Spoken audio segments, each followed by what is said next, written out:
Assalamualaikum warahmatullahi ta'ala wabarakatuh. Bismillahirrahmanirrahim. Alhamdulillahirrabbilalamin. Hamdan wa syukran lillah, amma ba'du. Yang terhormat Bapak Arfan Muammar, Magister Pendidikan Islam, selaku dosen pengampu mata kuliah metodologi studi Islam yang saya hormati dan takzimi. Dan tak lupa pula teman-teman seperjuangan mahasiswa pasca sarjana Universitas Muhammadiyah Surabaya yang kami cinta dan sayangi. Ini saya akan membahas tentang makalah metodologi studi Islam yang berjudul Islam dan HAM dalam Perspektif Fatih Usman. Alangkah baiknya sebelum membahas tentang makalah Islam dan HAM dalam perspektif Fatih Usman, kita harus ketahui tentang apa HAM itu sendiri dan sejak kapan istilah HAM itu muncul. HAM adalah hak-hak yang diberikan langsung oleh Tuhan Yang Maha Pencipta atau hak-hak yang bersifat kudrati. Oleh karena itu, tidak ada kekuasaan apapun yang dapat mencabutnya. Istilah HAM baru muncul setelah revolusi Prancis. Tokoh borjuis dengan tokoh-tokoh gereja merampas hak-hak rakyat yang telah memiliki sejak lahir. Namun bagi ajaran Islam, istilah HAM telah ada pada tahun 622 Masehi. Dibuat oleh baginda Nabi Muhammad SAW yang mana dikenal dengan Piagam Madinah, yang isinya secara tegas melarang adanya diskriminasi dan penindasan serta memberikan kebebasan dalam melaksanakan agamanya masing-masing. Selanjutnya, perbedaan HAM menurut Islam dan Barat. Menurut Islam, HAM itu bersifat teosentris, yakni Al-Quran dan Sunnah Rasul. Ukuran kebenarannya menurut Allah. Prinsipnya, HAM itu menjunjung tinggi martabat manusia, adanya persamaan, kebebasan menyatakan pendapat, kebebasan dagang, dan jaminan sosial. Dilanjutkan HAM versi Barat. Menurut Barat, HAM itu bersifat antroposentris, berpusat pada manusia. Ukuran kebenarannya menurut manusia sehingga bersifat subjektivitas. HAM bertumpu pada individualisme, liberalisme. Sekarang masuk pada sekilas Fatih Usman, biografi Fatih Usman. Beliau mempunyai nama lengkap Muhammad Fatih Usman. Beliau lahir di Mesir pada tanggal 17 Maret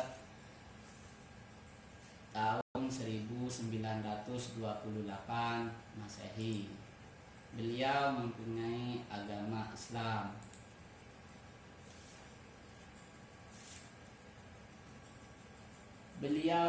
Pendidikan beliau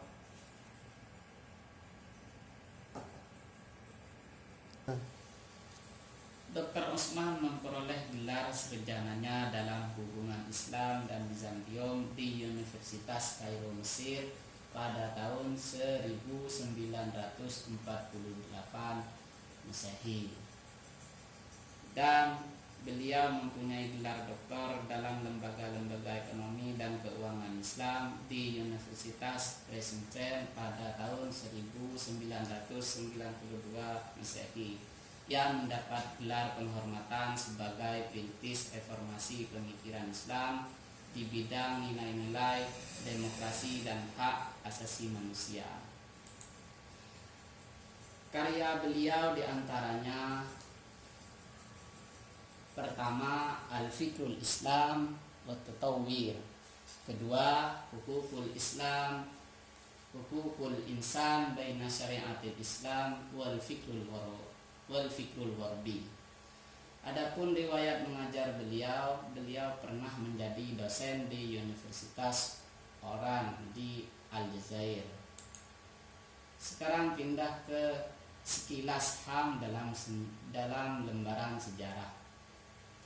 Pada tahun 1215 Masehi telah mengadakan penandatanganan dokumen-dokumen Magna Carta. Dilanjutkan 1689 telah mengadakan deklarasi HAM dan warga negara Prancis. 1776 mengadakan deklarasi kemerdekaan Amerika. 1789 mengadakan deklarasi HAM di Prancis. 1948 mengadakan deklarasi HAM internasional. 1968 Masehi Liga Arab membentuk Komite HAM. 1969 dihasilkan dokumen HAM dalam Islam.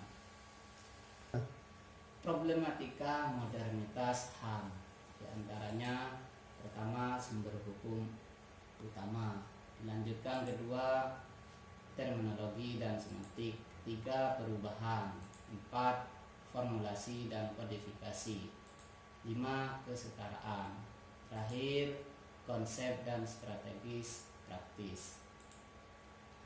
Problem tentang sumber hukum utama. Problematika sumber utama biasanya bermuara pada keyakinan mayoritas umat Islam bahwa sumber utama hukum dalam Islam adalah Al-Quran dan hadis. Keyakinan ini cenderung membuat mereka menolak hukum-hukum positif yang dibuat oleh manusia, apalagi jika ternyata ada perbedaan di antara hukum positif dengan syariat Islam. Terminologi dan semantik. Berkaitan dengan ini, umat Islam sepertinya telah terbiasa dengan term-term yang sudah ada dalam Al-Quran. Buku suci ini dianggap sebagai pemberian yang ilahi, sehingga apa yang ada di dalamnya, semua termnya dianggap sebagai sesuatu yang ilahi. Konsekuensinya, kontennya berlaku abadi dan tidak akan mengalami perubahan. Problem sumber ajaran Islam yang telah dibahas di atas berhubungan dengan konsep perubahan. Semua penciptaan baik yang berupa materi atau hidup manusia secara terus-menerus akan mengalami perubahan, baik menyangkut pribadi atau masyarakat. Perkembangan manusia juga berbeda sesuai dengan perbedaan waktu dan tempat. Ajaran Islam melalui Al-Quran sangat definitif dan jelas mengungkapkan tentang prinsip-prinsip yang permanen untuk merespon secara dinamis tentang perubahan manusia dan keabadian Tuhan. Formulasi dan kodifikasi. Problematika universal yang dihadapi umat Islam adalah menyangkut formulasi dan kodifikasi hukum-hukum modern. Problem tersebut terjadi pada aspek terminologis maupun masalah adaptasi terhadap perubahan. Orang Muslim selama ini menganggap merasa cukup dengan hukum yang sudah ada dan bisa berlaku di semua tempat dan waktu dan dalam konteks manusia yang beragam.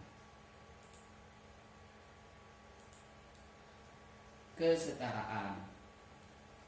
Yang pertama, relasi gender atau relasi laki-laki dan perempuan. HAM bersifat universal. HAM mengakui adanya persamaan derajat bagi semua manusia tanpa membedakan ras, etnis, kebangsaan, agama, ideologi maupun jenis kelamin. Sehubungan dengan relasi antara laki-laki dan perempuan, sering terjadi diskriminasi oleh pihak laki-laki terhadap perempuan. Yang kedua, relasi muslim dan non-muslim. Pluralitas global benar-benar tidak dapat dihindari, maka umat Islam tidak bisa hanya menuntut sebuah keadilan begitu saja, karena jumlahnya di dunia ini termasuk minoritas, kecuali jika mereka mau menjamin keadilan non-muslim, minoritas yang tinggal di negara mayoritas muslim. Terakhir, konsep dan strategis praktis. Kaum muslim harus membangun hubungan real dengan seluruh dunia yang meliputi Skandinavia, Afrika Tengah, termasuk Sahara, Cina, dan negara-negara Asia Tenggara. Kaum muslim perlu membangun komunikasi dengan umat Islam dan berinteraksi dengan mereka tanpa mencampuri ide kewajiban mereka. Kaum muslim perlu menyadari langkah-langkah yang diambil untuk meningkatkan kesehatan, pendidikan, perkembangan ekonomi, layanan masyarakat, dan yang terpenting menjaga hubungan internasional harus memuat nilai-nilai Islam. Itulah pemaparan makalah yang kami buat. Atas kurang dan lebihnya mohon maaf.